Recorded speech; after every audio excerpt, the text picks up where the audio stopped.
ஜென்மம் தாண்டி ஒன்ன தோளில் தாங்கணும்.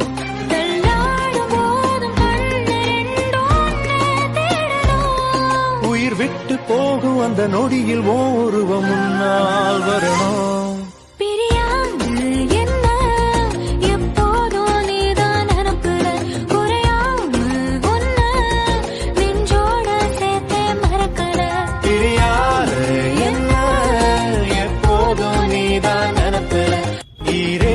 ஜென்மம் தாண்டி ஒன்ன தோளில் தாங்கணும்.